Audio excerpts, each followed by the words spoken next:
7 taon ng katapatan sinuklian ng isang madugong pasabog sa gitna ng dagat. Habang nilalamon ako ng alon si Dario at ang traidor kong kaibigan ay nagbubukas ng champagne sa loob ng aking mansion. Isang basura na kailangang itapon, ang huling halik ni Dario na tila lason. Ngunit nagkamali sila. Isang matalas na recording at ang matikas na si Attorney Gael ang sasalubong sa kanilang kasakiman. Tapos na ang lira na uto-uto, narito na ang reynang susunog sa inyong lahat. Paano mo haharapin ang multong? Ikaw mismo ang lumikha? Maingat kong itinupi ang puting barong ni Dario.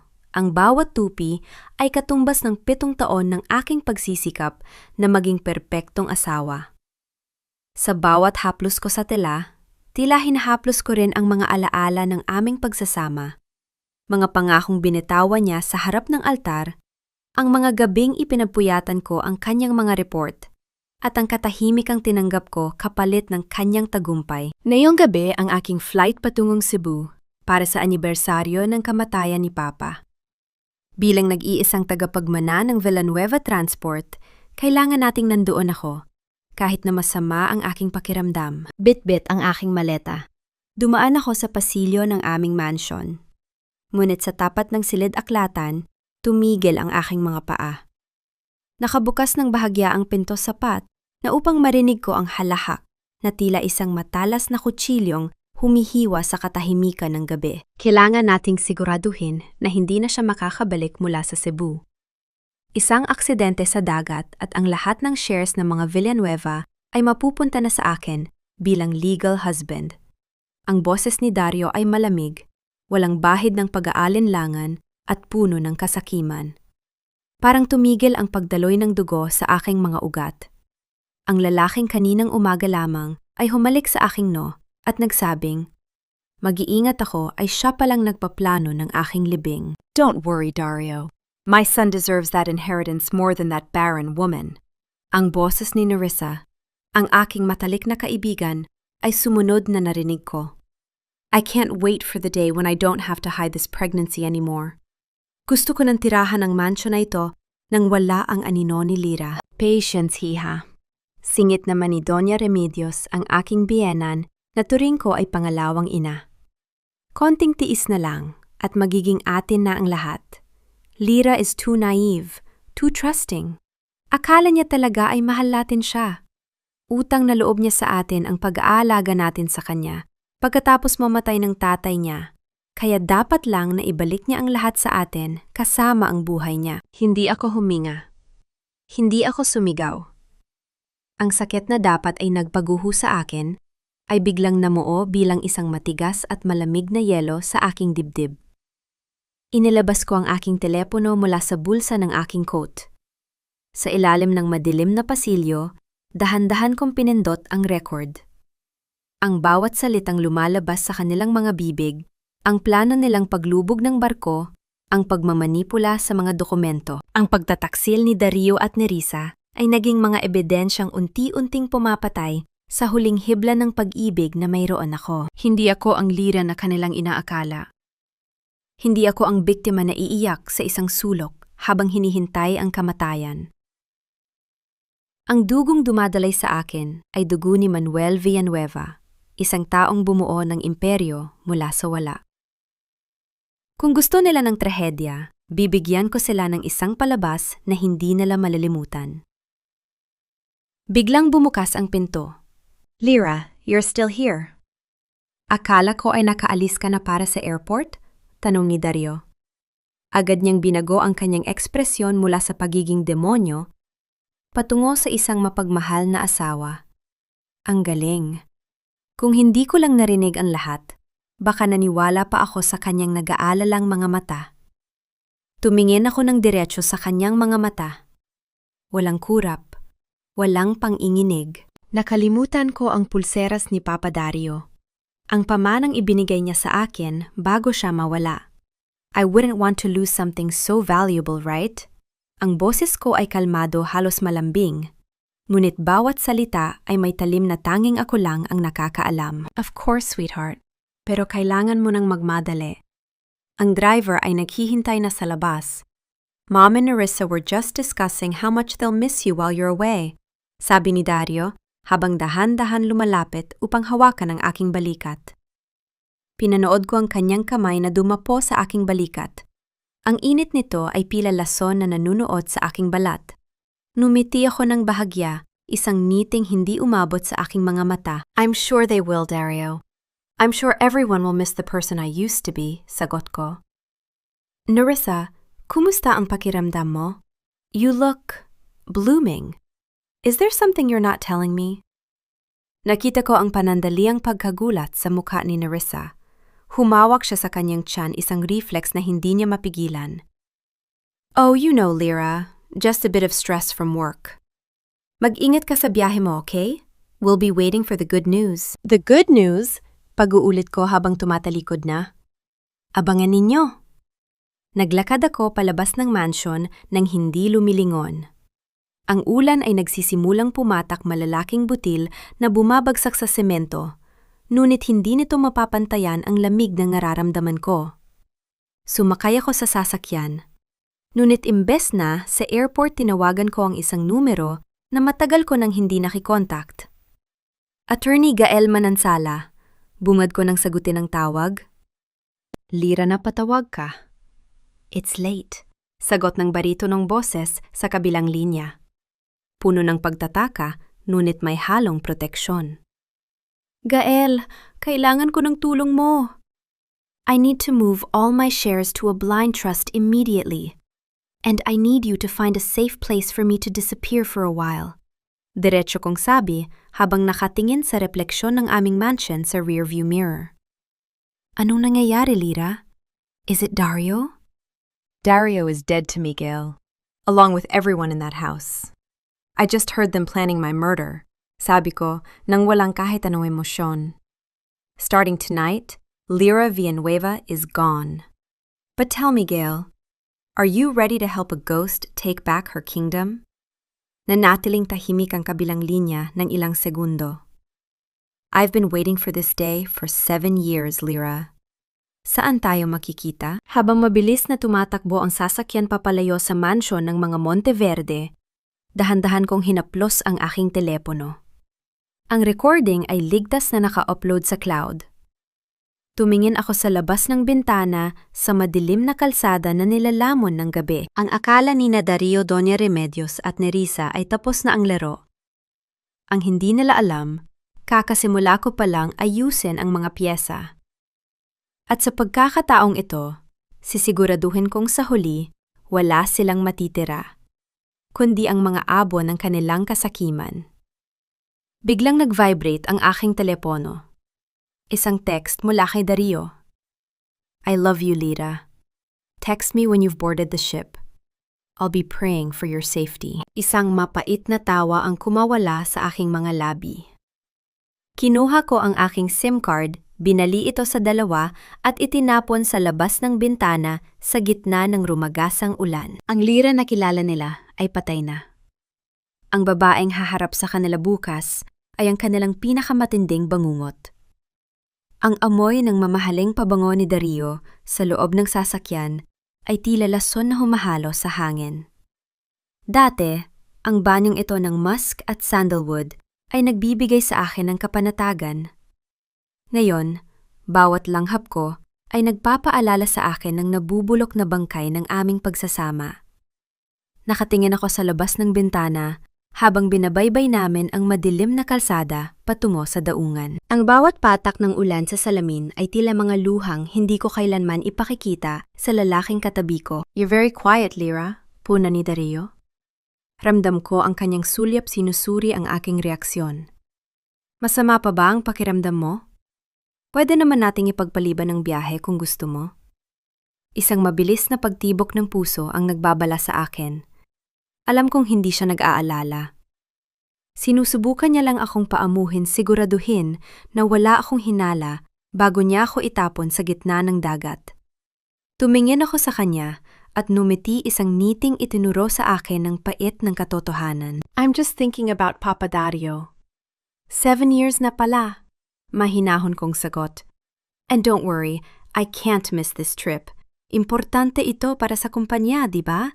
para sa ating dalawa. Hinawakan niya ang aking kamay. Ang kanyang balat ay mainit, ngunit ang pakiramdam nito sa aking palad ay tila isang malansang ahas na pumupulupot. Everything I do is for us, babe. Alam mo naman na ikaw ang priority ko, di ba? Kaya kailangan nating masecure ang future ng Villanueva Transport. Para kapag nagka-baby na tayo, wala na tayong iisipin. Gusto kong sumuka. Ang kapal ng mukha niyang banggitin ang salitang baby, habang alam kong ang anak ni Nerissa ang balak niyang itira sa aking pamamahay. Pero nanatili akong kalmado. Ang galit ay isang luho na hindi ko pa kayang ilabas. Sa ngayon, kailangan ko ng katalinuhan. You're right, Dario. Our future, pag-uulit ko. I hope you're ready for the changes that are coming. Dahil pagbalik ko, maraming bagay ang mag-iiba. Bahagyang kumunot ang kanyang no. Nungit bago pa siya makapagtanong, ay huminto na ang sasakyan sa harap ng Pier 4. Ang paligid ay puno ng mga taong nagmamadaling sumilong mula sa ulan, ang ingay ng mga cargo, at sigawan ng mga porter ay nagbibigay ng magulong musika sa gabi. Lumabas si Dario at pinagbuksan ako ng pinto. Kinuha niya ang aking maleta at inihatid ako sa gate ng terminal. Sa ilalim ng malalaking ilaw ng daungan, hinarap niya ako. Ang kanyang mga kamay ay humawak sa aking mukha. Isang kilos na dati ay nagpapatunaw sa aking puso. Nungit ngayon ay nagpapatigas sa aking paninindigan. I'll miss you. Bulong niya. Dahan-dahan niyang inilapit ang kanyang mukha at hinalikan ako sa no, bago bumaba ang kanyang mga labi sa aking mga labi. Ito ang halik ni Judas. Isang halik na nagmamarka sa akin para sa kamatayan. Hindi ko siya tinugon, ngunit hindi rin ako lumayo. Hinayaan ko siyang maniwala na hawak pa rin niya ako sa kanyang mga palad. Take care, Lyra. See you in a few days. Huling hirit niya nang bumitaw siya. Goodbye, Dario, sagot ko. At sa loob-loob ko, idinagdag ko, goodbye, sa lalaking akala ko ay mahal ko. Pumasok ako sa terminal. Bit-bit ang aking maleta. Hindi ako lumingon. Alam kong nakatayo pa rin siya doon, pinapanood ang bawat hakbang ko, hanggang sa mawala ako sa paningin niya. Ngunit paglampas ko sa hanay ng mga security scanner, hindi ako dumiretso sa boarding gate ng barkong MV Filipinas. Sa halip lumiko ako patungo sa banyo ng mga babae. Sa loob ng isang cubicle, mabilis kong hinubad ang aking maliwanag na coat at pinalitan ito ng isang simpleng itim na jacket na may hoodie. Kinuha ko ang aking wig mula sa bag at isinuot ito. Sa loob ng 3 minuto, ang Lyra Villanueva na lula ng barko ay naglaho na. Lumabas ako sa kabilang pinto ng terminal, malayo sa lugar kung saan nakaparada ang sasakyan ni Dario. Ang ulan ay mas lalong lumakas, tila nakikiramay sa aking pagtakas. Sa gilid ng madilim na kalsada, isang itim na SUV ang naghihintay na nakapark sa ilalim ng isang pundidong poste ng ilaw. Dahan-dahan ng aking paglakad, pinapakiramdaman ang paligid. Nang makalapit ako, bumukas ang bintana sa likod.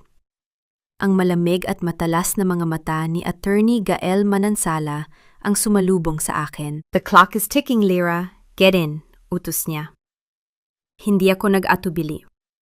Sumakay ako sa loob at ang amoy ng lumang leather at kape ang pumalit sa nakakasulasok na pabango ni Dario. Ang katahimikan sa loob ng sasakyan ay siksik puno ng mga hindi binibigas na plano at panganib. Nakaalis na ang barko. Tanong ko habang tinatanggal ang hoodie. In 10 minutes it will sail. At ayon sa source ko, may mga tauhan si Dario sa loob na naghihintay sa pagkakataon nila. Sagot ni Gael habang binubuksan ang kanyang laptop. Your personal accounts are already mirrored. Every centavo they try to move tonight will be flagged. But we have a problem. Tumingin ako sa kanya, ang aking puso ay tumibok ng mabilis. Anong problema?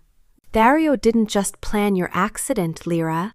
Sabi ni Gael, ang kanyang boses ay puno ng babala. He just filed an emergency insurance claim for the Villanueva transport.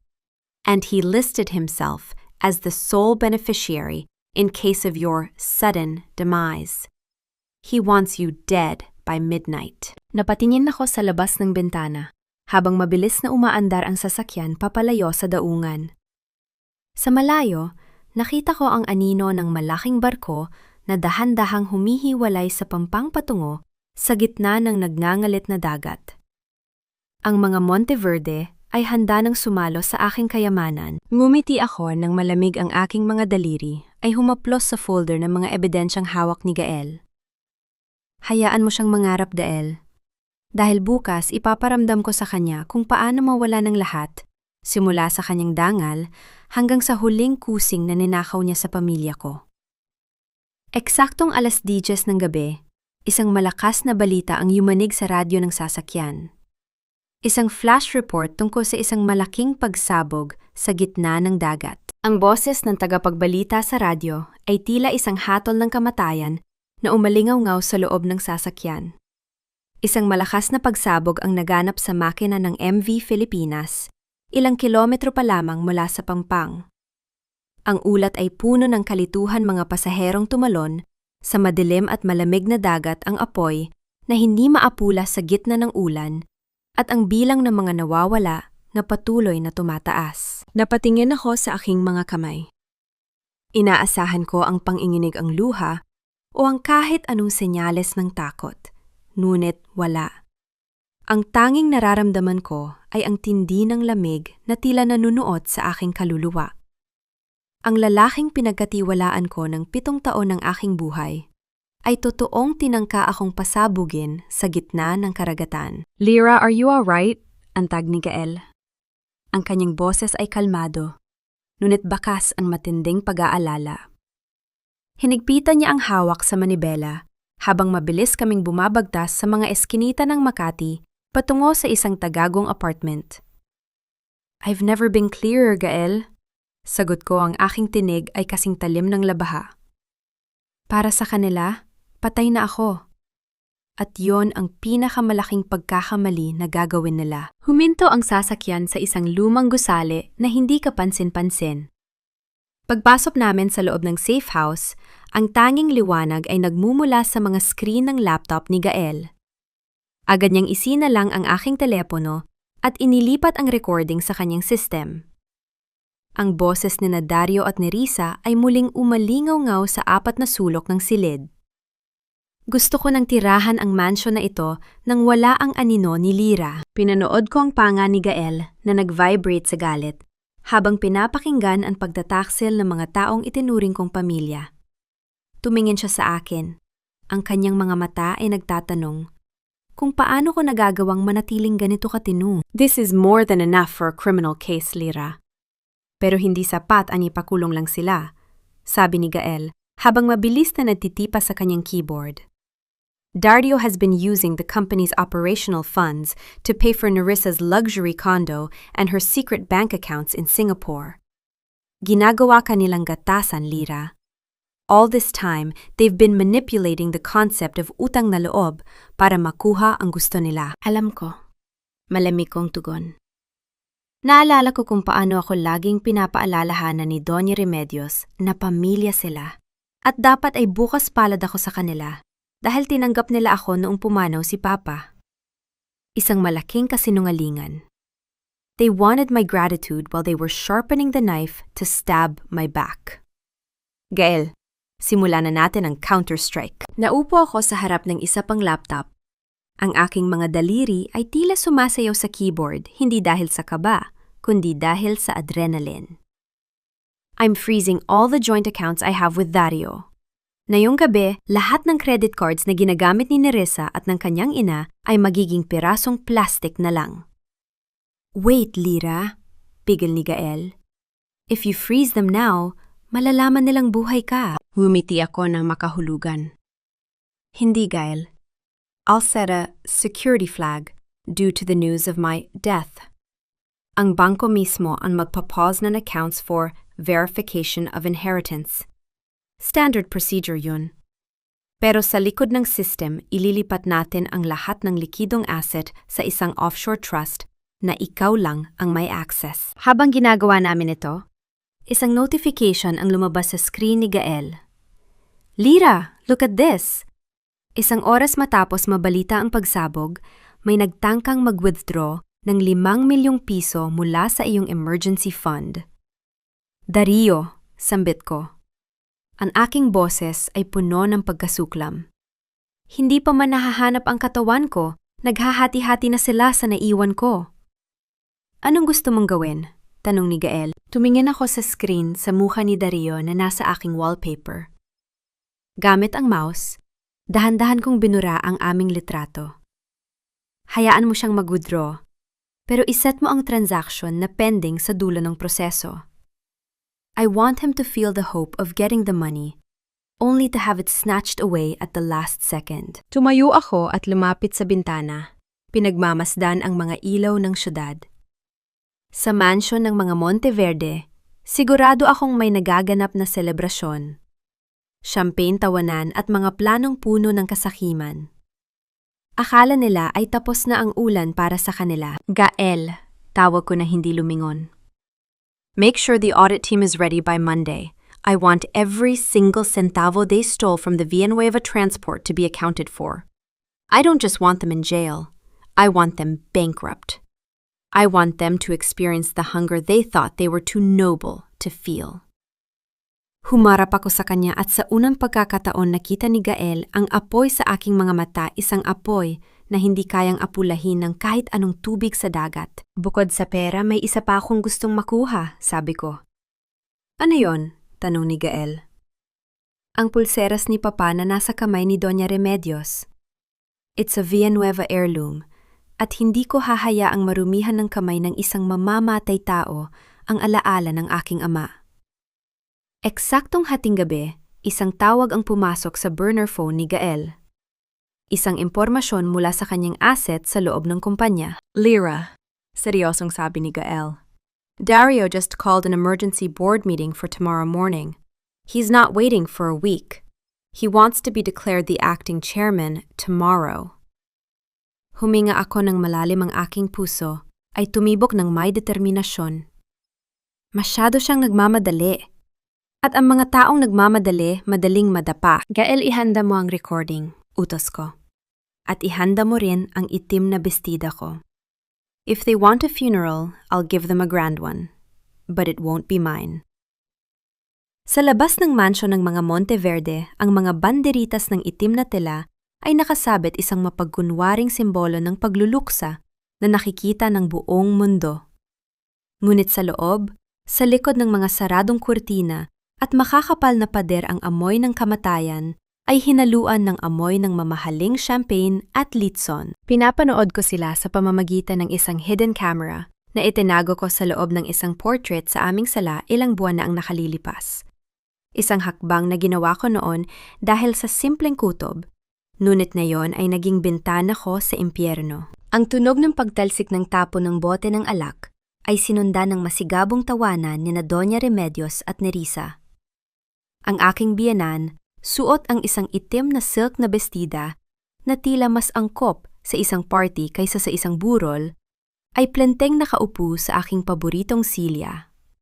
Sa kanyang braso, nadniningning ang gintong pulseras ni Papa. Ang bawat kislap nito ay tila isang sampal sa aking pagkatao. Lyra, pangungutya ni Nerissa habang itinataas ang kanyang baso. Salamat sa pagiging isang mabuting kaibigan at donor.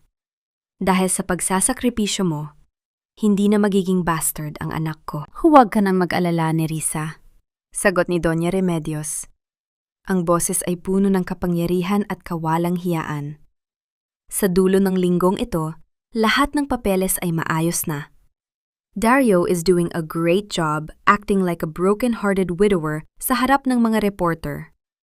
Sino ba naman ang mag-aakala na ang isang ulirang asawa ay kayang pasabugin ang sarili niyang asawa? Pumasok si Dario sa frame ng kamera. Tinanggal niya ang kanyang kurbata at itinapon ito sa sofa ng may pandidiri. Ang kanyang mga mata na kanina lamang ay puno ng luha sa balita, sa TV, ay tuyo na ngayon at kumikinang sa kasakiman. Ang daming tanong ng mga pulis, reklamo ni Dario. But it's okay. Ang mahalaga, walang katawan na makikita. Ang pagsabog ay sapat na para sabihing abo na ang lahat. How's the bank, Dario? Tanong ni Nerissa habang lumalapit sa asawa ko at humahaplo sa dibdib nito. Nakuha mo na ba ang fund? Kumunot ang noo ni Dario, ang unang lamat sa kanilang selebrasyon. Nagkaroon ng technical glitch. Sabi ng bangko dahil sa biglaang balita ng pagkamatay ni Lyra na flag ang account for legal verification. Standard procedure daw for high net worth individuals. Pero bukas sa board meeting, kapag na-appoint na akong acting chairman, wala na silang magagawa. Make sure of that, Dario. Babala ni Doña Remedios. Ayaw kong bumalik sa pagtitiis sa kakarampot na allowance na ibinibigay sa akin ng babaeng yan. Akala mo kung sinong santo kung magsalita tungkol sa budget at financial responsibility? Ngayon tayo na ang gagawa ng sarili nating budget. Habang nakikinig ako mula sa safe house, naramdaman ko ang paghigpit ng hawak ni Gael sa sandalan ng aking upuan. Ramdam ko ang kanyang galit, ngunit ang sa akin ay naglaho na. Ang tanging natira ay ang malamig na kalkulasyon. Pinagmamasdan ko ang bawat kilos nila, kung paano sila uminom mula sa aking mga kristal na baso, kung paano nalapastangan ni Nerissa ang aking tahanan. Look at them, Gael, bulong ko. They're so confident. Akala nila ay tapos na ang laban dahil wala na ang kalaban. They are vultures, Lyra, sagot ni Gael. Ang boses ay mababa at puno ng puot, eating the remains of a life they didn't build. Hindi nila alam ang kinakain nila ay pain ko lang, sabi ko. Kinuha ko ang aking telepono at nag-type ng isang mensahe. Gael, ipadala mo ito sa personal number ni Dario. Nayon na. Sa screen nakita ko ang pag-vibrate ng telepono ni Dario sa ibabaw ng lamesa. Kinuha niya ito ng may pagkataka. Ang kanyang mukha na kanina ay puno ng tagumpay ay biglang namutla. Ang baso ng champagne na hawak niya ay dahan-dahang gumewang hanggang sa tumulo ang alak sa kanyang mamahaling karpet. Dario, anong problema? Tanong ni Doña Remedios, napansin ang biglang pananahimik ng anak. Hindi nakasagot si Dario. Ipinakita niya ang screen ng telepono sa kanyang ina. Ang mensahe ay simple. Walang pangalan, ngunit sapat na para maghasik ng binhi ng takot. Hindi lahat ng abo ay nananatiling tahimik. Ang dagat ay may paraan para ibalik ang mga bagay na pilit itinago. Sino ito? Nauutal na tanong ni Nerissa. Dario, sino ang nagpadala niyan? Baka isa sa mga tauhan sa pier, o baka may nakakita sa atin. Ang boses ni Dario ay puno na ng paranoia. Mom, what if someone knows? Shut up, Dario. Singhali Doña Remedios, bagaman makikita rin ang kaba sa kanyang mga mata. Pananakot lang yan. Isang opportunist na gustong makihati sa atin. Huwag kang magpapadala. Ngumiti ako habang pinapatay ang screen. Ang unang crack sa kanilang matibay na pader ay naroon na. Ang paranoia ay isang lason na mas mabilis kumalat kaysa sa kahit anong virus. Sa loob ng isang gabi, ang kanilang selebrasyon ay magiging isang gabi ng walang tulog na pagdududa. This is just the beginning, sabi ko kay Gail. Gusto ko silang makitang nag-aaway-away bago ko sila tuluyang wasakin. What's the next move? Tanong ni Gail. Tumingin ako sa orasan. Ang board meeting bukas ng umaga. Dario thinks he's going to be crowned. But he's actually walking straight into his own execution. Bago kami matulog isang tawag, ang natanggap ni Gael mula sa security ng kumpanya. Attorney Manansala, may pumasok sa database ng Villanueva Transport. Isang tao ang nagbubura ng mga logs ng biyahe ng MV Filipinas sa mismong oras na ito. Humarap si Gael sa akin, ang mukha ay seryoso. Hindi lang sina Dario ang kalaban natin, Lyra. May mas mataas na tao sa loob ng kumpanya mo na tumutulong sa kanila. Ang katahimikan sa loob ng safe house ay nabasag ng mabilis na pagtitipa ni Gael sa kanyang laptop. Ang asul na liwanag mula sa screen ay nagbibigay ng kakaibang anino sa kanyang seryosong mukha.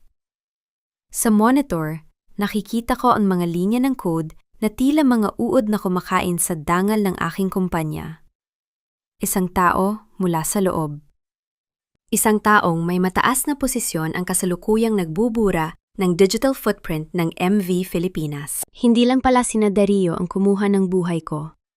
Ninanakaw din nila ang katotohanan. Sino ang may access sa database na ito bukod sa akin, Gael? Tanong ko. Ang aking tinig ay nananatiling patag, ngunit ang bawat salita ay may bigat ng isang paparating na unos. Dato lang lira. Ikaw si Dario at ang Vice President for Operations na si Mr. Arnaldo. Sagot ni Gael nang hindi inaalis ang paningin sa screen. And based on the IP address ng command, ay nanggagaling sa loob mismo ng kumpanya. Hindi ito si Dario. He's too busy celebrating at home. Arnaldo, pag-uulit ko. Ang lalaking pinagkatiwalaan ni Papa sa loob ng 20 taon. Ang lalaking tinatawag kong tito simula noong bata pa ako. Isang panibagong sugat ang bumukas, ngunit agad ko itong pinigilan. Walang puwang ang hapdi sa gabi ng paghihigante. It seems the greed in that company is deeper than the sea where they wanted me to drown. Muling gumaling ang aking pansin sa kabilang screen ang camera sa loob ng aking mansion. Ang paranoia na itinanim ko sa pamamagitan ng isang text message ay nagsisimula na magbunga. Dario, stop it! Naguguluhan na ako! Sigaw ni Nerissa. Ang kanyang pa-victim na boses ay mas lalong nakakairita ngayong alam ko na ang kanyang tunay na kulay. Isang anonymous text lang yan. Baka pinaglalaruan ka lang ng mga tauhan mo sa pier. Pinaglalaruan, singhali Dario habang mabilis na pabalik-balik sa paglalakad sa sala. Ang baso ng alak sa kanyang kamay ay nanginginig, naglilika ng mahinang tunog ng pag-umpog ng yelo sa kristal. Ang sabi sa text, ang dagat ay may paraan para ibalik ang mga bagay na pilit itinago. Paano kung hindi siya namatay? Paano kung nakaligtas si Lira? Imposible, singit ni Doña Remedios, habang pilit na pinapakalma ang sarili sa pamamagitan ng pagpaypay ng mabilis. Nakita natin ang balita. Walang nakaligtas sa pagsabog na yon. Dario, ayusin mo ang sarili mo. Bukas ang board meeting. You have to look like a grieving hero, not a nervous criminal. Hero, ma'am. Paano kung may nakakita sa akin sa port? Untag ni Dario, ang kanyang boses ay puno ng gaslighting sa sarili. At si Nerissa, bakit ka ba nakatingin ng ganyan sa akin? Don't tell me nakikipag-usap ka na rin sa mga reporter. Ano, Dario, how could you say that? Nagsimulang magdrama si Nerissa. Ang mga luha ay mabilis na pumatak ang sining ng pagmamanipula na kabisadong-kabisado niya. Ginagawa ko ito para sa atin, para sa baby natin. Tapos pagbibintangan mo ako. Napangisi ako habang pinapanood ang kanilang pag-aaway. Ito ang kagandahan ng mga taong pinagbuklod ng kasalanan, ang kanilang pundasyon ay gawa sa buhangin. Isang ihip lang ng pagdududa at magkakagiba-giba na sila. Gael, send another one, utos ko. Pero sa pagkakataong ito, i-target mo si Nerissa. Ipadala mo sa kanya ang isang screenshot ng bank transfer ni Dario patungo sa isang account na hindi niya alam. Anong account yun, Lira? Tanong ni Gael. Isang account na ginawa ko sa pangalan ng isang fictional na babae. Sabi ko, ang aking mga mata ay nagniningning sa talino. I want her to think na may iba pang babae si Dario na binibigyan ng pera mula sa inheritance ko. I want her to feel betrayed, just like how she betrayed me. Ilang sandali lang, nakita ko sa monitor ang pagtunog ng cellphone ni Nerissa. Binasa niya ang mensahe at ang kanyang muka ay nagbago mula sa pag-iyak patungo sa matinding galit. Dario, ano ito? Sigaw ni Nerissa, ipinakita ang screen sa asawa ko. Sino si Sofia at bakit ka naglilipat ng pera sa kanya ngayong gabi lang? Who the hell is Sofia? Wala akong kilalang Sofia.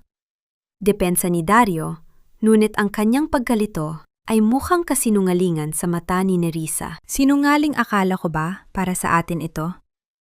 Pero may itinatago ka pa ring iba. ang sigawan sa loob ng mansion ay lalong tumindi. Si Doña Remedios ay pilit silang inaawat, ngunit ang lason ng kawalan ng tiwala ay kumalat na sa kanilang mga ugat. Habang nagkakagulo sila, tumayo ako at lumapit sa salamin. Inayos ko ang aking buhok at tiningnan ang aking refleksyon. Wala na ang mapayapang babaeng, nagnanais lamang ng isang masayang pamilya.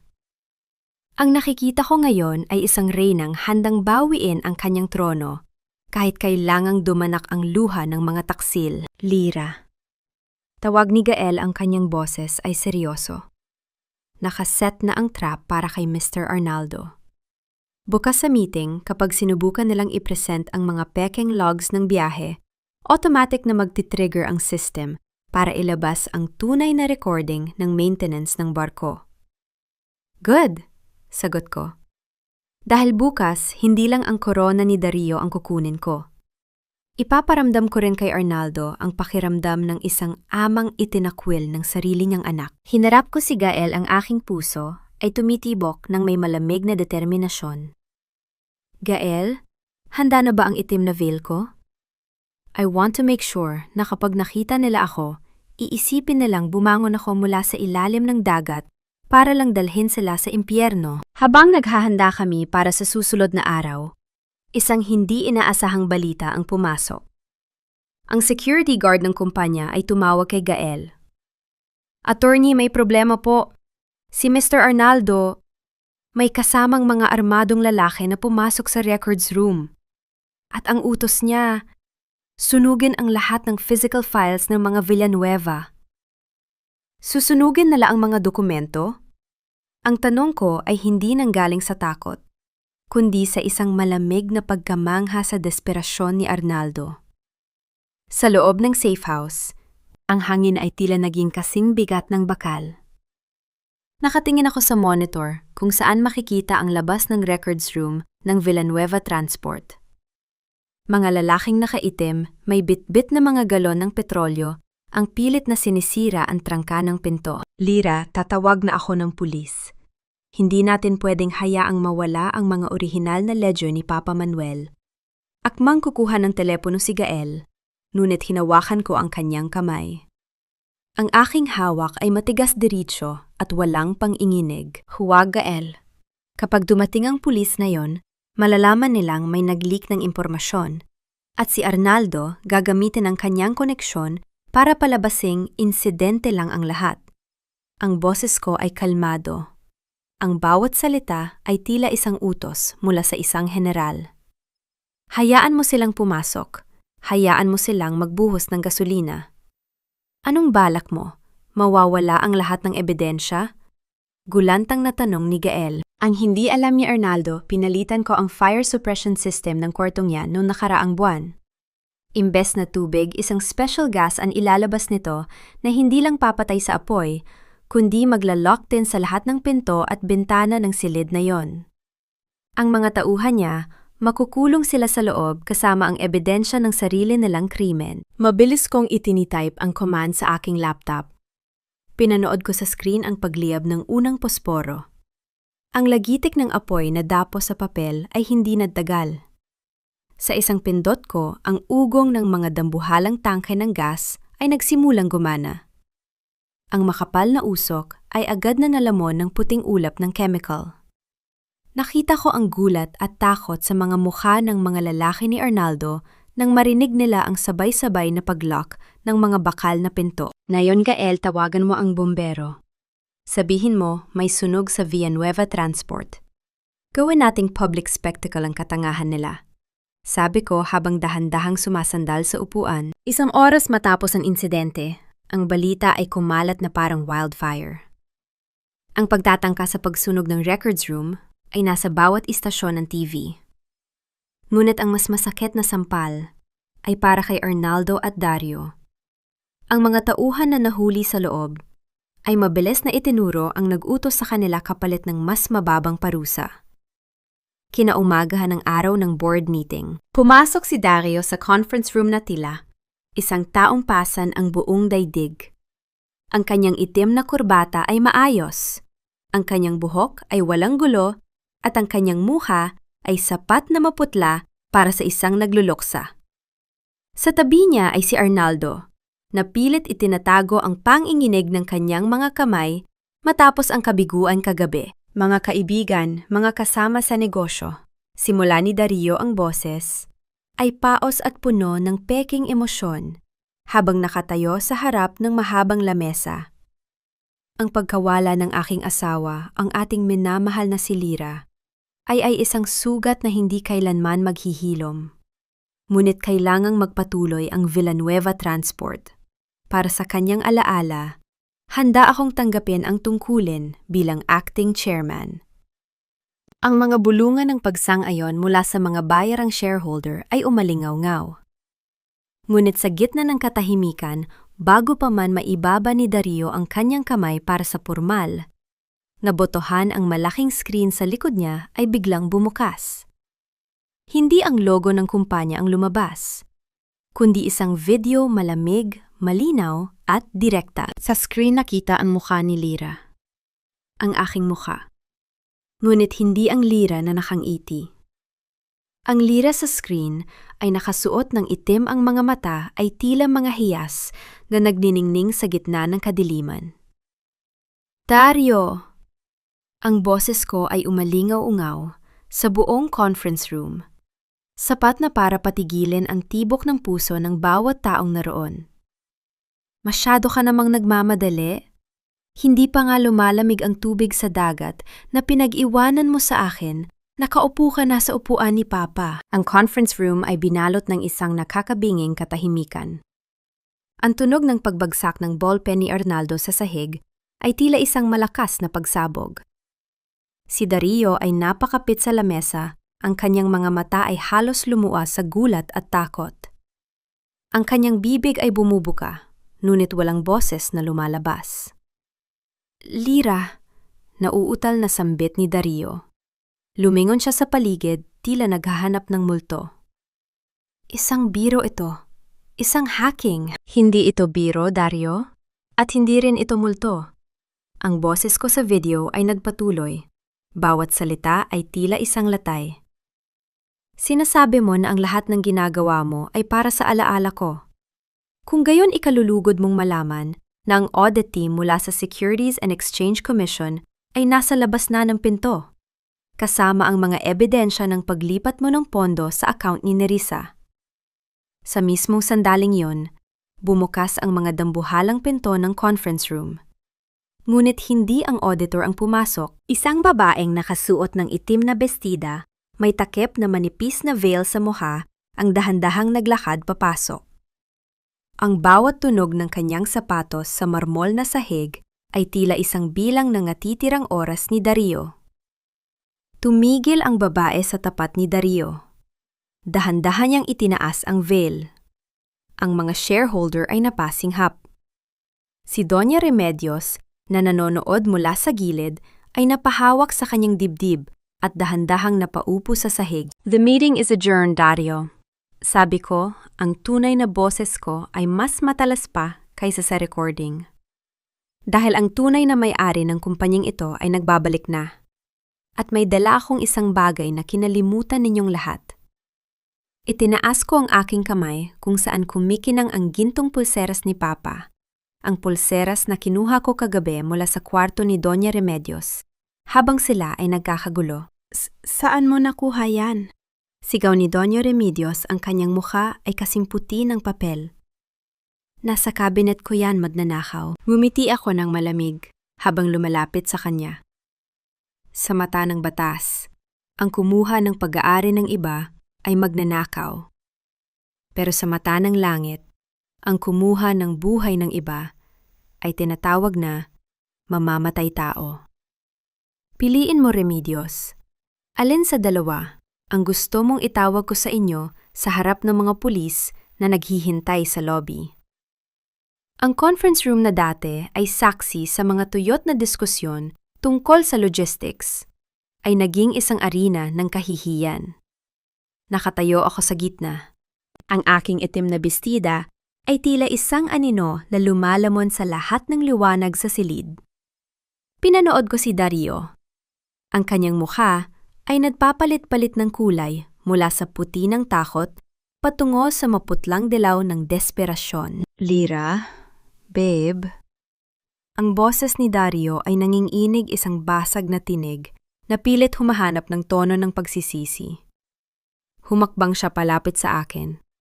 Ang kanyang mga kamay ay nakaabot tila susubukan akong hawakan upang masiguro kung ako ay totoo o isang masamang panaginip. Salamat sa Diyos buhay. Hindi mo alam kung anong hirap ang pinagdaanan ko. Akala ko ay nawala ka na sa akin. Isang mabilis na pag-iwas ang ginawa ko. Sapat na upang hindi dumapo ang kanyang mga daliri sa aking balat. Ang tingin ko sa kanya ay kasing talim ng isang scalpel. Huwag mong gamitin ang pangalan ng Diyos sa harap ko, Dario. Baka tamaan ka ng kidlat sa loob mismo ng boardroom na ito. Lira, pakinggan mo ako. Pagpapatuloy niya ang kanyang pa-victim na maskara ay mabilis na isinuot. Tumingin siya sa mga shareholder naghahanap ng kakampi. Naguguluhan lang ako dahil sa balita. Ang lahat ng ginawa ko ay para protektahan ang kumpanya habang wala ka. My actions were out of grief, not greed, grief. Isang mahinang tawa ang kumawala sa aking mga labi, isang tunog na walang bahid ng saya. Ang pag-inom ba ng champagne at pagdiriwang kasama ang kabit mo sa loob ng kwarto ko, ang tinatawag mong pagluluksa? Ang paglilipat ba ng 5 milyong piso sa account ni Nerissa, ang proteksyon na sinasabi mo? Bago pa siya makasagot, bumukas ang pinto at pumasok si Nerissa. Mukhang kakagaling lang niya sa lobby hinihingal, at ang kanyang mukha ay puno ng matinding galit. Ngunit nang makita niya ako na nakatayo at buhay ang kanyang mga tuhod, ay tila nawala ng buto. Napahawak siya sa gilid ng pinto, ang kanyang malaking tiyan ay tila naging isang mabigat na pasanin. Lira! Bulong ni Nerissa. Hello, Nerissa. Kumusta ang baby ninyo ni Dario? Ang tanong ko ay puno ng sarkasmo. Sabi mo kagabi, hindi ka na makapaghintay. Natirahan ang mansion ko nang wala ang anino ko, di ba? Well, ang anino ko ay narito na. At balak kong manatili. Lira, please. Kailangan mong intindihin buntis ako. Simula ni Nerissa, mabilis na gumamit ng luha bilang sandata. Lumapit siya sa akin, hawak ang kanyang tiyan sa isang madamdaming paraan. Gusto lang namin ng maayos na buhay para sa bata. Bilang kaibigan, hindi mo ba kayang magpatawad? Kaibigan? Lumapit ako sa kanya, dahan-dahan, hanggang sa maramdaman niya ang lamig ng aking presensya. Ang isang kaibigan ay hindi pumapatay para sa pera, at ang isang kaibigan ay hindi nakikipagtalik sa asawa ng may asawa. Kinuha ko ang isang brown envelope mula sa folder na bitbit ni Gael at itinapon ito sa gitnang lamesa. Ang tunog ng pagbagsak ng papel ay umalingaw-ngaw sa buong silid. Dahil binanggit mo ang bata, pag-usapan natin ang bata. Sabi ko habang nakatingin kay Dario. Dario, akala mo ba ay ikaw ang ama ng dinadala ni Nerissa? Akala mo ba ay papatayin mo ako para sa sarili mong dugo? Napakunot ang no ni Dario, tumingin siya kay Nerissa na biglang ngamutla at tila gustong lamunin ng lupa. Anong ibig mong sabihin, Lira? Of course it's my child. Gael, ipakita mo ang report, utos ko. Sa malaking screen lumabas ang isang serye ng mga litrato at dokumento. Hindi ito tungkol sa kumpanya. Ito ay mga private investigator reports. Ipinakita sa screen si Nerissa, na kasama ang isa sa mga dating driver ng pamilya Villanueva, isang lalaking tinanggal ko sa trabaho dahil sa pagnanahaw ng krudo.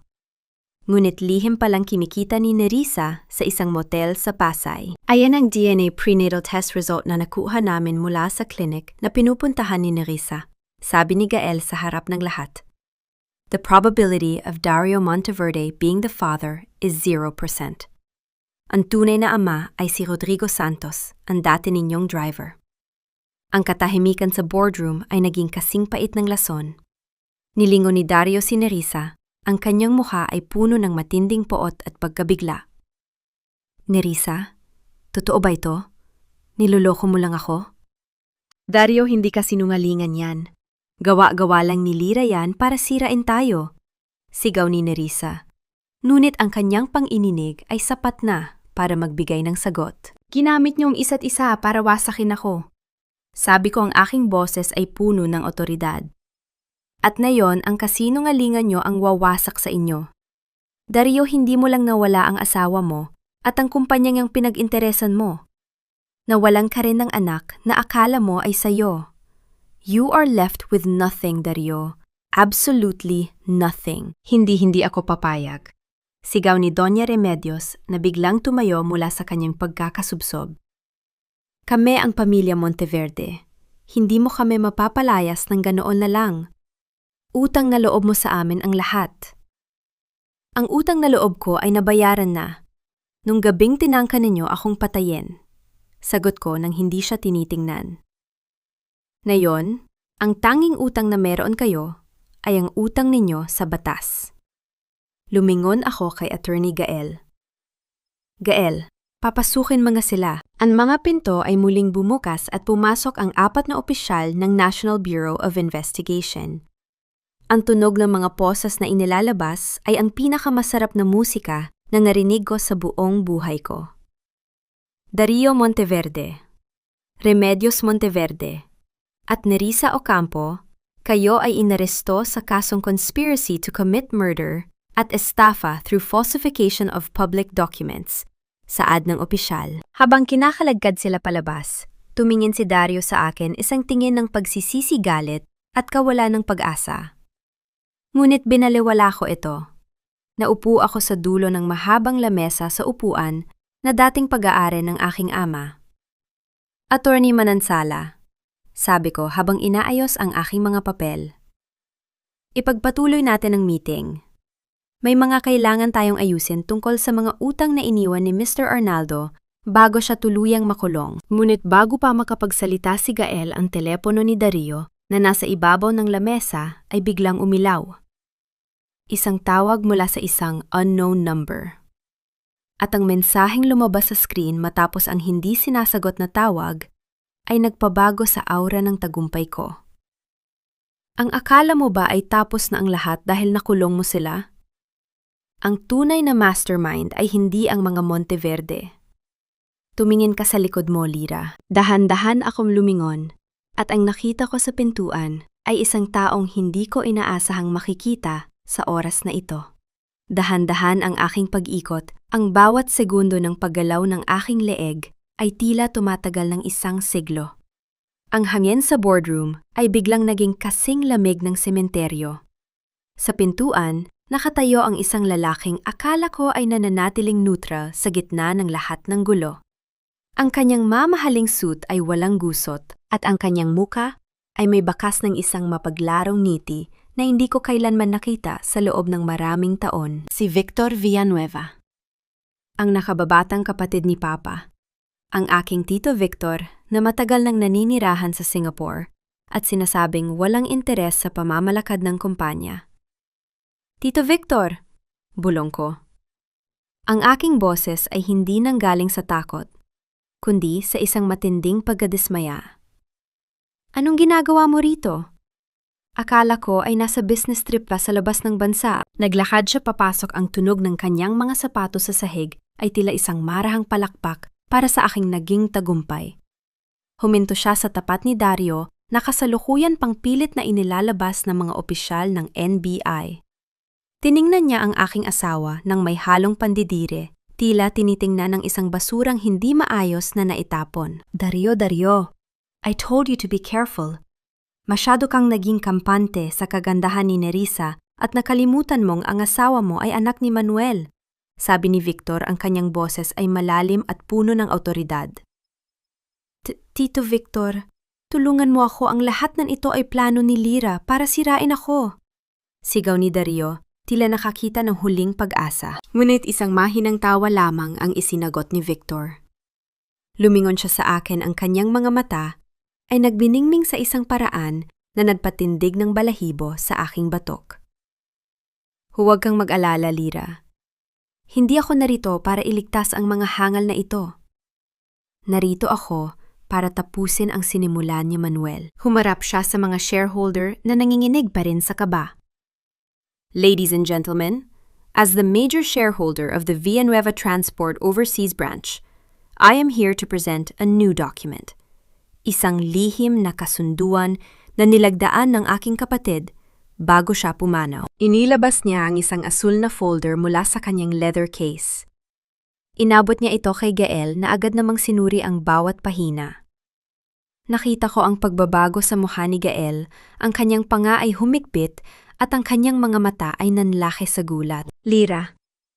Tawag ni Gael ang kanyang boses ay puno ng babala. This is a secondary will. Isang codicil.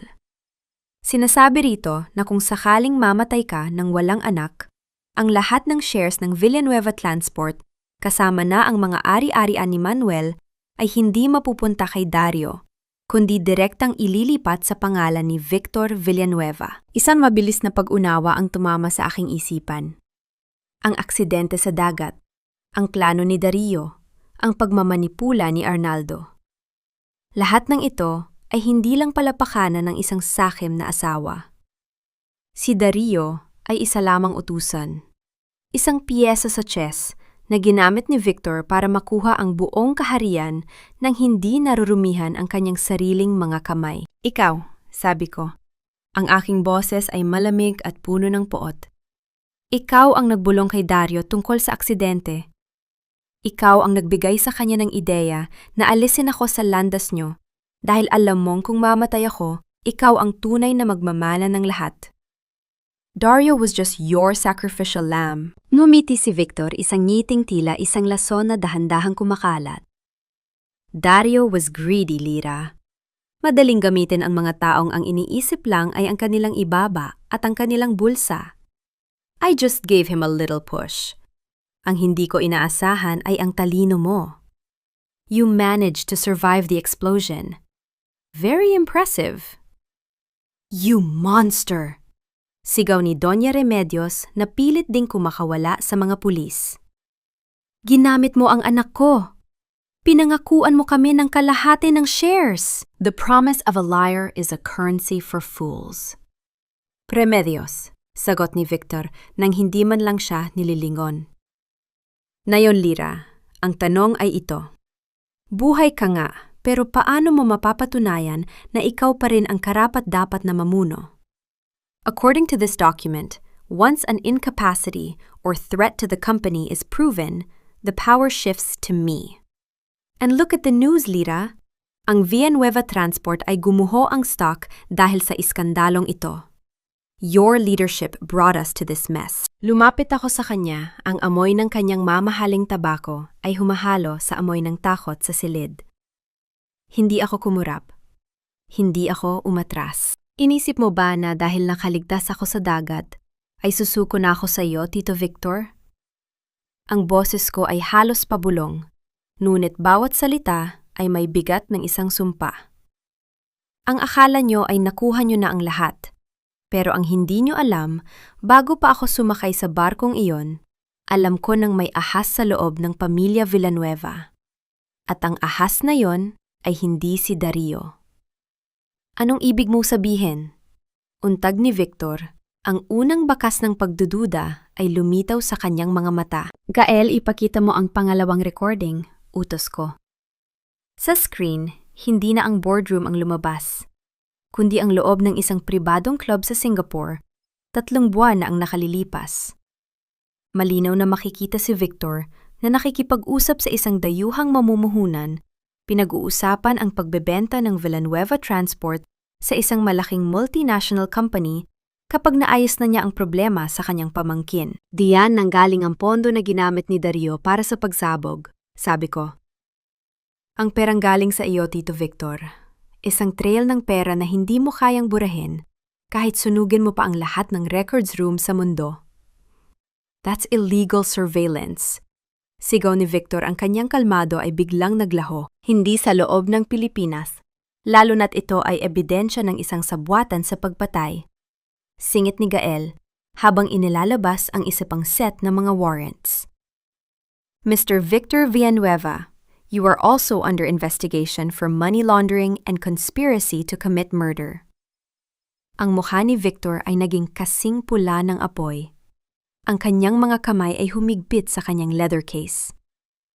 You think you won, Lyra? This is just the beginning. Marami akong koneksyon.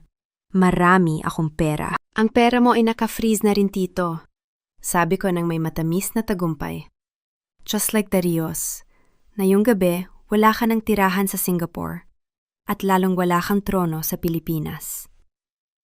Habang pinalalabas din si Victor ng mga opisyal ang boardroom, ay binalot ng isang katahimikan na masarap pakinggan.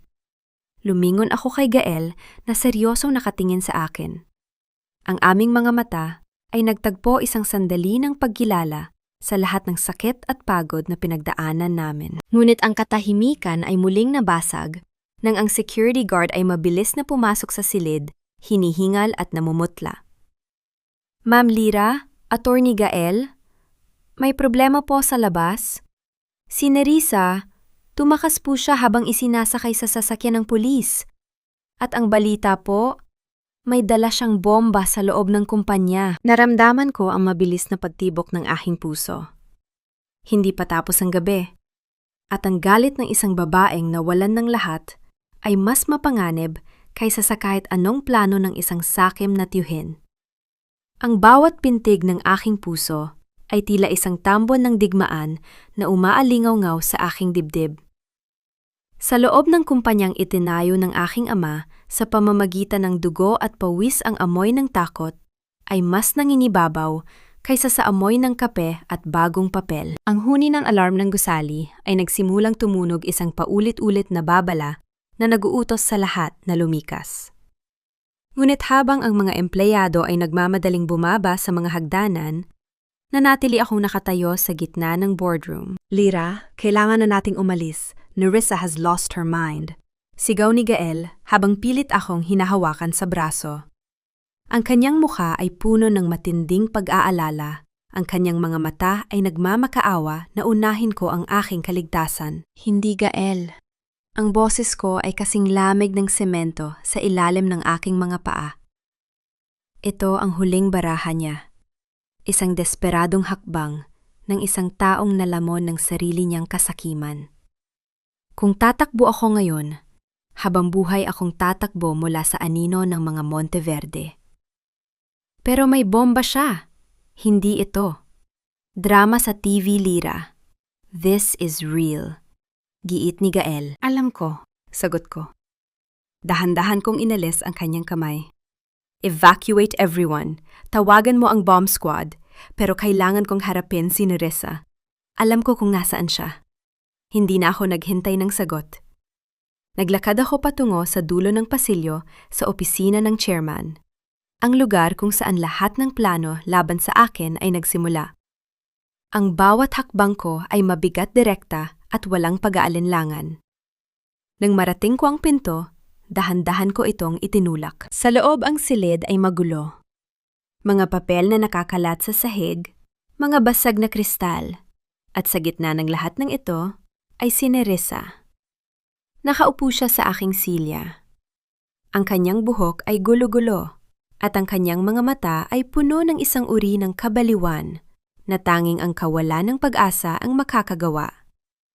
Sa kanyang kanang kamay, hawak niya ang isang maliit na device na may mga kumikislap na pulang ilaw. Welcome back, Lyra! Ang boses ni Nerissa ay paos may halong tawa na tila nanggagaling sa ilalim ng lupa. Ang ganda ng entrance mo kanina, diba? The Queen returns. Pero sa pagkakataong ito, sisiguraduhin kong wala ka ng babalikang kaharian. Nerissa, stop this drama. Sabi ko, ang aking tinig ay nananatiling patag at puno ng otoridad. Ginamit ka lang ni Dario at Victor. You were a pawn, isang gamit na itinapon ng hindi na kailangan. At ngayon, papatayin mo ang sarili mo para sa kanila. Para sa kanila. Muling tumawa si Nerissa, isang tunog na masakit sa tainga. Hindi ito para sa kanila. Para ito sa akin. Sa bata. Sa lahat ng pangarap na ninakaw mo sa akin dahil lang sa apelido mo. You have everything, Lyra. Wealth, power, and even Gael. Si Gael na matagal nang nakatingin sa'yo, habang ako kailangan makipagtalik sa driver para lang maramdaman na may nagmamahal sa akin. Pinili mo ang landas na yan, Nerissa? Tugon ko habang dahan-dahang lumalapit. Hindi kita ninakawan. Ikaw ang nagtapon ng sarili mong danggal. At ang batang yan, ginamit mo rin siya bilang kasangkapan para sa pera. Don't act like a victim now. Hindi bagay sa'yo. Huwag kang lalapit. Sigaw niya ang kanyang daliri ay nanginginig sa ibabaw ng switch. Isang pindot ko lang sa sabog ang floor na ito. Mauubos tayong lahat. Tumigil ako 3 metro ang layo mula sa kanya. Tinitigan ko siya ng diretsyo. Walang bakas ng takot sa aking mga mata. Gawin mo, Nerissa. Pindutin mo. Patahimikin mo tayong dalawa. Pero bago mo gawin yan, gusto kong malaman mo ang isang bagay. Ano? Tanong niya ang kanyang paranoia ay muling sumisilip. Si Rodrigo. Banggit ko sa pangalan ng driver na ama ng kanyang anak. Bago siya umalis ng bansa, kagabi iniwan niya sa akin ang isang sulat. Sabi niya mahal ka niya, pero natatakot siya sa'yo dahil alam niyang wala kang hangganan pagdating sa pera. He was willing to take you and the baby away from all this mess. Pero mas pinili mo ang kama ni Dario at ang shares ng kumpanya. Nakita ko ang panandaliang paglambot sa mga mata ni Nerissa, ang unang bitak sa kanyang matigas na balat. Ang kanyang kamay na hawak ang device ay dahan-dahang bumaba. Mahal niya ako. Mahal ka niya. Pagsisinungaling ko ng may malamig na pagkalkula. Sa katotohanan si Rodrigo ay humingi lamang ng pera sa akin para manahimik. Ngunit alam kong ang emosyon ang tanging paraan para mapatigil ang isang baliw. Ngunit na yon, wala na siyang babalikan. Kundi ang mga abo natin. Is that what you want for your child? Ang tunog ng paghikbi ni Nerissa ay unti-unting lumakas. Ang device ay dahan-dahan niyang inilapag sa lamesa. I lost everything, Lira. Everything. Hindi mo pa nawawala ang buhay mo? Sabi ko, habang mabilis na kinuha ang device mula sa lamesa at pinatay ang switch. But you're going to pay for every single thing you've done. At sa kulungan doon mo, pag-iisipan kung paano maging isang tunay na ina. Pumasok ang mga bomb squad at mga pulis sa silid. Agad nilang kinuha si Nerissa na ngayon ay wala ng lakas at tila isang basang sisiw na inilalabas ng gusali. Walang luhang pumatak sa aking mga mata habang pinapanood ko siyang ilabas. Ang tanging nararamdaman ko ay ang bigat ng pagod na tila isang dambuhalang alon na humahampas sa aking katawan. Naupo ako sa aking silya ang silya ng chairman. Hinaplos ko ang pulseras ni Papa sa aking bisig. Ang katahimikan ay muling naghari sa silid, ngunit sa pagkakataong ito ay isang katahimikang may kalakip na kapayapaan. Pumasok si Gael, hingal na hingal ang kanyang buhok ay gulo-gulo at ang kanyang barong ay may mansa ng pawis. Nang makita niya akong ligtas, tila nawalan siya ng lakas at napasandal sa pintuan. You're the most stubborn woman I've ever known.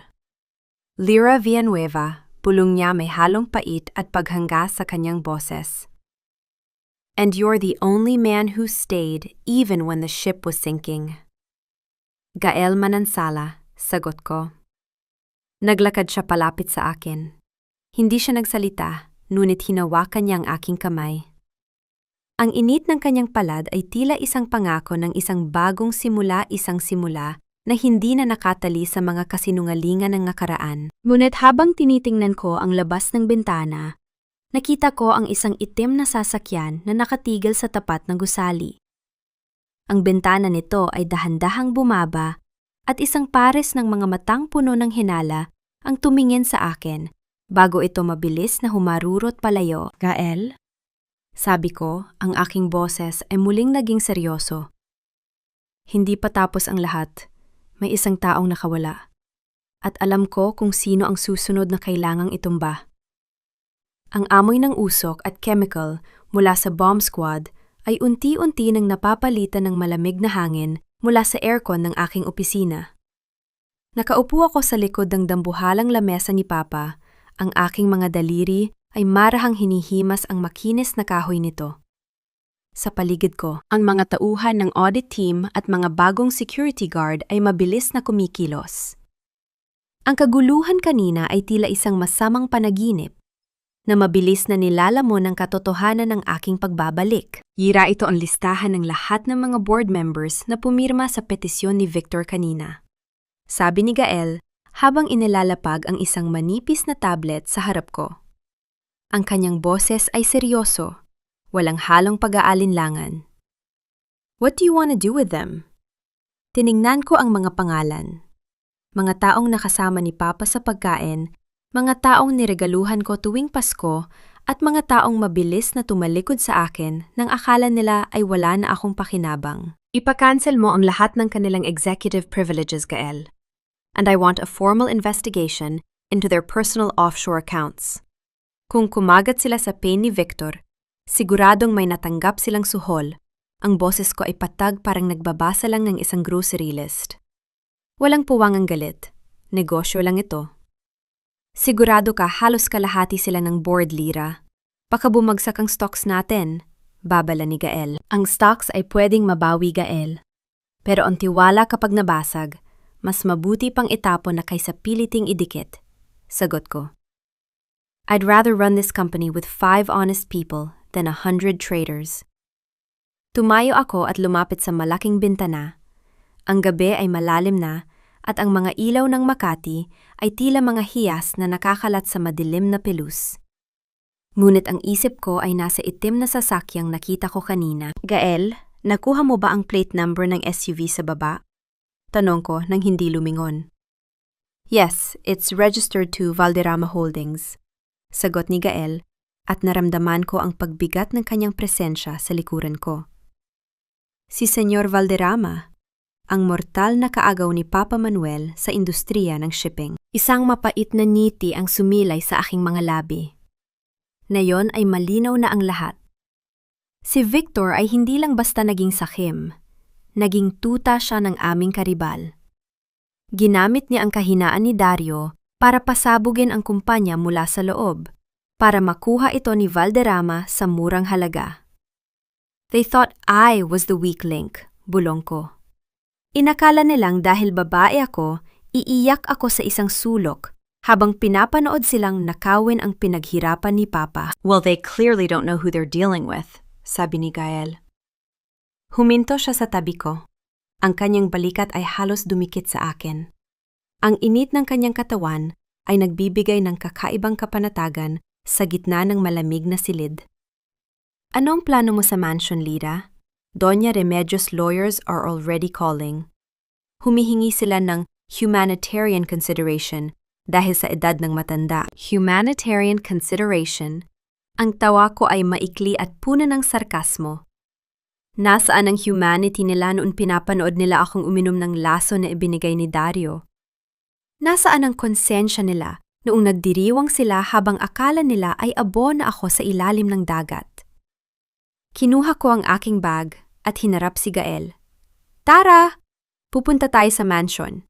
It's time to take out the trash. Ang biyahe patungo sa Forbes Park ay mabilis at tahimik. Nang makarating kami sa harap ng dambuhalang gate ng mansion, ang mga gwardiya ay agad na tumayo ng tuwid at binuksan ang pinto. Alam na nila ang balita. Ang tunay na reyna ay nagbabalik. Pagpasok namin sa sala, ang amoy ng champagne na itinapon ni Dario kanina ay nananatili pa rin sa hangin. Si Doña Remedios ay nakaupo sa sofa. Ang kanyang muka ay tila tumanda ng 10 taon sa loob ng isang gabi. Sa tabi niya ay ang mga maleta na pilit na ipinapahanda ng aking mga bagong tauhan. Lira hija, sigaw ni Doña Remedios nang makita ako. Pilit siyang tumayo, ang kanyang mga kamay ay nanginginig. Salamat sa Diyos at dumating ka. Sabihin mo sa mga lalaking ito na itigil ang ginagawa nila. Hindi nila ako pwedeng palayasin sa sarili kong bahay. Bahay ko ito, Remedios. Ang boses ko ay malamig, walang emosyon. At ang perang ginamit, pambayad sa kuryente, tubig. At kahit ang pagkain na nasa tiyan mo ngayon ay galing sa pawis ko. Inalis ko na ang lahat ng karapatan mo sa mansyon na ito. Wala kang puso, pagkatapos ng lahat ng ginawa namin para sa'yo. Sigaw niya ang kanyang tinig ay naging tsuangwa at puno ng pa-victim na tono. Tinanggap ka namin sa pamilyang ito. Binigyan ka namin ng pangalan. Ang pangalan niyo ang nadungisan dahil sa ginawa ng anak mo. Sagot ko habang dahan-dahang lumalapit sa kanya.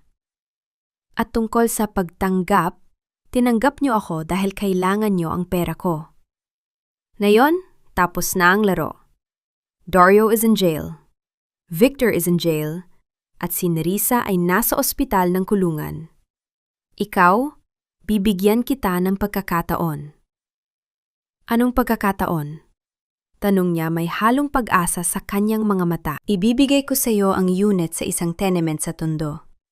Isang maliit na kwarto sapat para sa isang matandang tulad mo.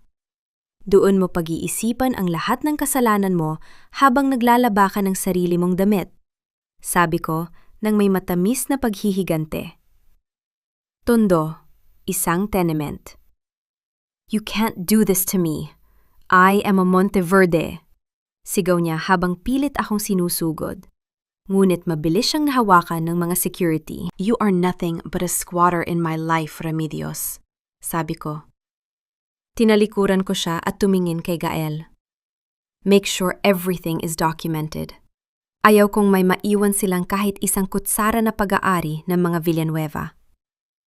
Habang kinakaladkad si Doña Remedios palabas ng mansion ang kanyang mga mura at sigaw, ay unti-unting humina hanggang sa mapalitan ito ng katahimikan ng gabi. Tumayo ako sa gitna ng malawak na sala, ang lugar na dati ay puno ng kasinungalingan. Dahan-dahang lumapit sa akin si Gael. Hindi siya nagsalita, ngunit naramdaman ko ang kanyang kamay na pumatong sa aking likod, isang marahang haplos na tila nagtatanggal ng lahat ng pagod ko. You did it, Lyra, bulong niya. You took everything back. Hindi pa, Gael, sagot ko habang nakatingin sa portrait ni Papa sa itaas ng fireplace. The head of the snake is still out there. Si Valderrama. And I won't stop until his empire is as cold as the sea where he wanted me to die. Ngunit bago pa kami makaalis sa mansion, isang malakas na tunog ng pagpreno ng sasakyan ang narinig sa labas. Isang itim na envelope ang iniwan sa tapat ng gate. Pagbukas ni Gael sa sulat, ang mukha niya ay namutla. Lyra, sabi niya, ang boses ay puno ng kaba. It's from Valderrama, and he's not threatening you. He's inviting you to a victory party bukas na gabi. And he says, he has your father's original, unedited will. Ang itim na envelope na hawak ni Gael ay tila naglalabas ng sarili nitong lamig. Sa loob ng malawak na sala ng mansion, ang bawat hininga namin ay tila naging usok sa gitna ng tensyon. Isang imbitasyon mula kay Senyor Valderrama, ang taong matagal nang naghihintay sa pagbagsak ng Imperyong Villanueva. At ang pain na kanyang inilabas ay ang orihinal na huling habilin ni Papa. Lyra, it's a trap. Alam mo yan? Sabi ni Gael ang kanyang boses ay puno ng pagpigil. Valderrama is not like Dario or Victor. He is a predator. Hindi siya aatake kung hindi niya sigurado ang pagkapanalo. Alam ko, Gael. Sagot ko habang dahan-dahang kinukuha ang imbitasyon. Ang aking mga mata ay nakatitig sa bawat letra ng pangalan ni Valderrama. Pero kung nasa kanya nga ang orihinal na will ni Papa, kailangan ko itong makuha. I need to know what else my father hid to protect me. Hinarap ko si Gael at sa unang pagkakataon, nakita ko ang takot sa kanyang mga mata. Hindi takot para sa kanyang sarili, kundi takot para sa akin. Maghanda ka, Gael. We are going to that party. But we're not going there as guests. We're going there as the storm they didn't see coming. Kinaumagahan imbes na magluksa o magpahinga, ginugol ko ang oras sa pag-aaral ng bawat galaw ni Valderrama Holdings sa huling 10 taon. Gamit ang aking laptop, dahan-dahan kong hinukay ang mga anino ng kanilang kumpanya. At doon ko natuklasan ang isang bagay na mas matindi pa sa pagtataksil ni Dario. Eksaktong 8:00 ng gabi, huminto ang aming sasakyan sa harap ng dambuhalang hotel kung saan gaganapin ang victory party ni Valderrama. Pagbaba ko ang mga flash ng kamera ng mga reporter, ay tila mga kidlat na sumasalubong sa akin. Suot ko ang isang kulay gintong gown na tila baluti ng isang mandirigma. Ang bawat hakbang ko sa red carpet ay puno ng otoridad. Ang aking ulo ay nakataas at ang aking mukha ay tila isang eskultura ng yelo. Lyra Villanueva, is it true that you survived an assassination attempt? Lyra, what can you say about the arrest of your husband? Hindi ko sila pinansin. Nagpatuloy ako sa paglalakad hanggang sa marating ko ang ballroom. Sa loob, ang bango ng mga mamahaling bulaklak at alak ay nakakahilo. At sa dulo ng silid, nakatayo ang matandang Valderrama, may hawak na baso ng scotch at napapaligiran ng kanyang mga tauhan. The Phoenix has arrived, bati ni Valderrama nang makalapit ako. Ang kanyang boses ay malalim puno ng mapanuyang galang. Akala ko ay mas pipiliin mong magtago sa iyong mansion at dilaan ang iyong mga sugat, Lyra. Ang mga sugat ay naghihilom, senyor. Pero ang mga utang ay kailangang bayaran. Sagot ko, ang aking boses ay kalmado, ngunit sapat na malakas para marinig ng mga nasa paligid. Nasaan ang dokumentong sinasabi mo? Mumiti ang matanda at sumenya sa kanyang assistant.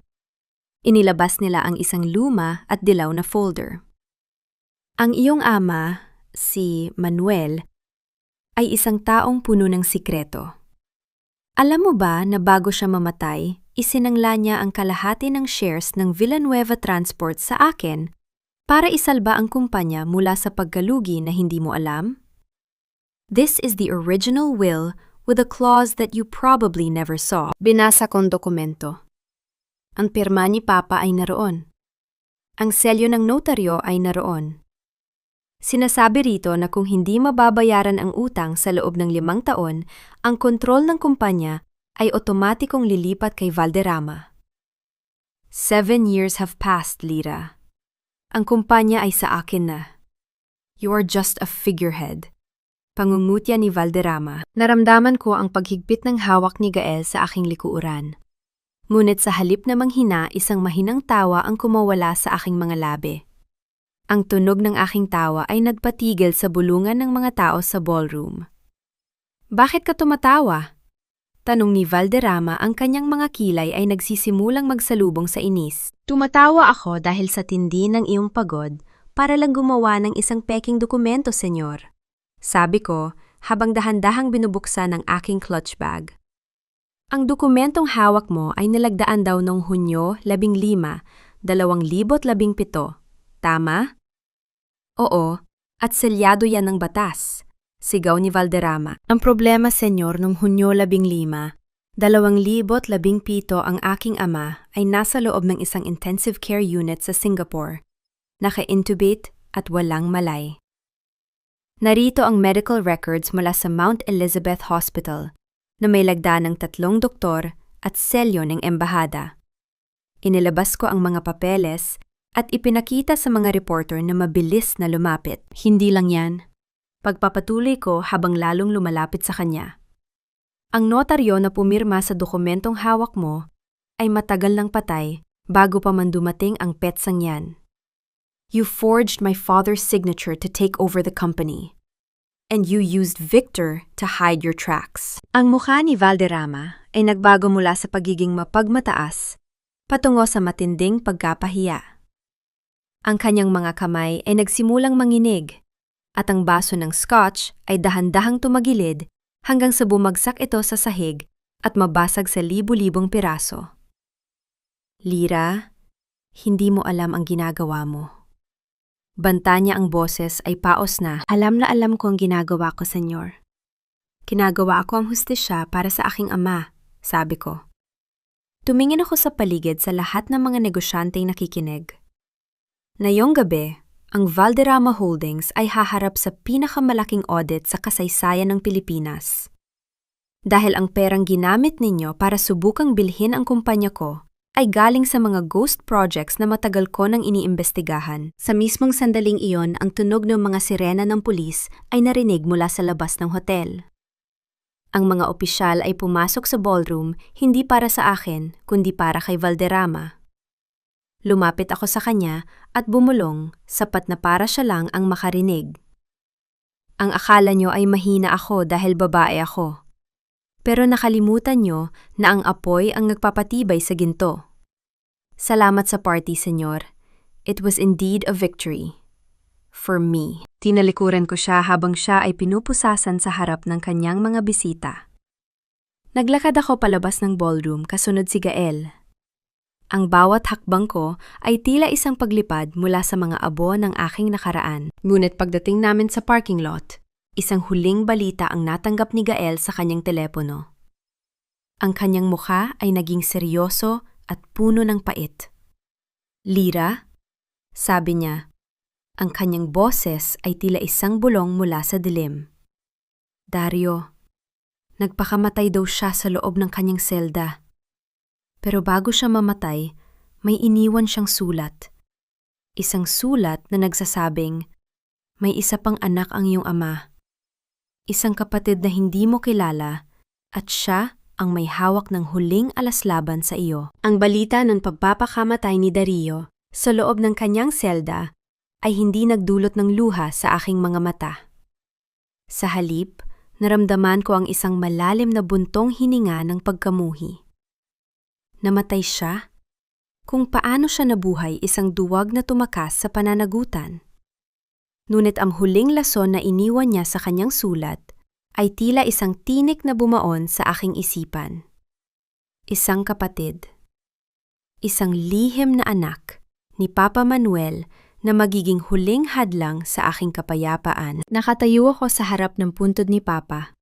Ang ulan ay tila naghuhugas sa mga huling bakas ng gulo sa aking puso. Katabi ko si Gael. Ang kanyang itim na payong ay nagbibigay ng proteksyon sa amin laban sa malamig na pumatak mula sa langit. Nahanap na namin siya, Lira, bulong ni Gael. Ang babaeng binanggit ni Dario sa kanyang sulat. Ang pangalan niya ay Isabel, isang hamak na librarian sa isang pampublikong universidad. Ipakita mo sa akin ang dokumentong hawak niya. Utos ko ang aking boses ay nananatiling matatag sa gitna ng hangin. Inabot ni Gael ang isang lumang birth certificate. Nakalagay doon ang pangalan ni Papa bilang ama. Ngunit imbes na manghina, dahan-dahan kong hinaplos ang papel.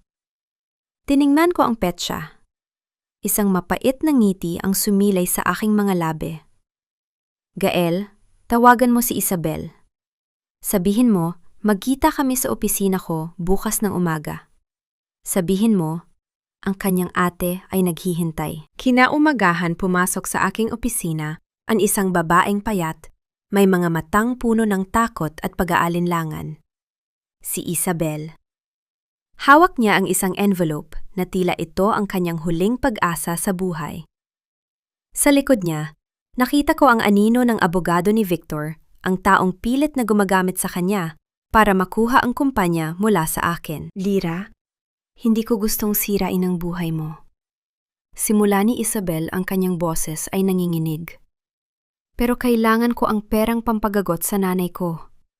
Sabi nila, kung ilalabas ko ang katotohanan ito, bibigyan nila ako ng shares. Tinitigan ko siya ng matagal. Hindi bilang isang kaaway, kundi bilang isang salamin ng aking nakaraan. Isabel, ang birth certificate na hawak mo ay totoo. Alam ko ang tungkol sa'yo bago pa man mamatay si Papa.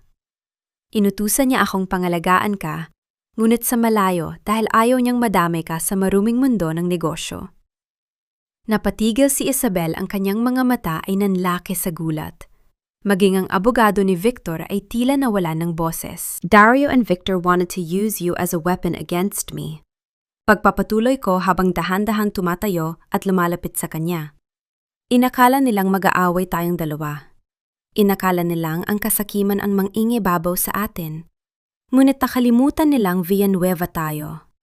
Ang mga Villanueva ay hindi naglalaban sa harap ng mga buwaya. Hinuha ko ang isang checkbook at nagsulat ng isang halaga na sapat na para sa lahat ng pangangailangan ni Isabel at ng kanyang ina.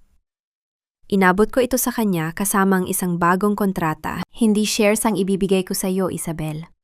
Ibibigay ko sa iyo ang karapatang maging isang tunay na Villanueva. Isang posisyon sa foundation na itinatayo ko para sa mga kababaihan at ang lahat ng tulong medikal para sa iyong ina. Pero ang kumpanya, mananatili ito sa ilalim ng aking pamumuno. Dahil ako ang itinakda ni Papa para maging kuta ng ating pamilya. Umiyak si Isabel. Ngunit sa pagkakataong ito, ang kanyang mga luha ay puno ng pasasalamat. Tinalikuran niya ang abogado ni Victor at niyakap ako isang yakap na nagtatapos sa lahat ng pait ng nakaraan. "The case is closed, Attorney Manansala," sabi ko kay Gael nang makaalis na ang mga taong gustong makihate sa aking tagumpay. Lumapit sa akin si Gael. Ang katahimikan sa loob ng opisina ay naging isang himig ng bagong simula. "You handled that with grace, Lyra. Akala ko ay may isa na namang gyera na magaganap." "Ang pinakamalakas na gyera ay hindi laging dinadaan sa galit, Gael," sagot ko habang nakatingin sa portrait ni Papa Manuel. Minsan ang katotohanan at pagtanggap ang pinakamatalas na sandata. Dahan-dahang hinawakan ni Gael ang aking mga kamay. Ang init ng kanyang palad ay tila isang gamot sa lahat ng sugat na iniwan ni Dario at ng mga Monteverde. "Anong balak mo ngayon, Lyra? The company is stable. Valderrama is behind bars. Victor is gone. You are the Queen of Ashes indeed. But even a queen needs a partner." Tumingin ako sa kanya at sa unang pagkakataon matapos ang maraming taon, naramdaman ko ang tunay na kilig, isang nanginginig na saya na hindi nanggagaling sa kasinungalingan, kundi sa isang tapat na pag-ibig. "The queen is tired, Gael," bulong ko habang dahan-dahang isinasandal ang aking ulo sa kanyang balikat. "But she's ready to rebuild. And this time, it won't be a kingdom built on secrets. It will be a home built on trust." Hinaplos ni Gael ang aking buhok, isang marahang kilos, na tila nagsasabing hindi na ako muling mag-iisa. Pinagmasdan namin ang paglubog ng araw mula sa malaking bintana ng aking opisina. Ang kalangitan ay nagkulay kahel at lila, tila isang paalala na matapos ang bawat unos ay may darating na bukang liwayway. Wala na ang mga anino ni Dario at ni Risa. Wala na ang takot sa aking puso.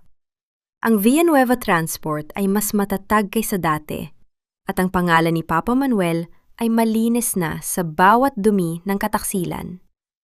Hinarap ko ang bukas ng may ngiti. Isang ngiti ng isang babaeng namatay sa gitna ng dagat, ngunit bumangon bilang isang phoenix mula sa mga abo ng kanyang sariling trahediya. Ang hustisya ay nakamit na. Ang kapayapaan ay narito na.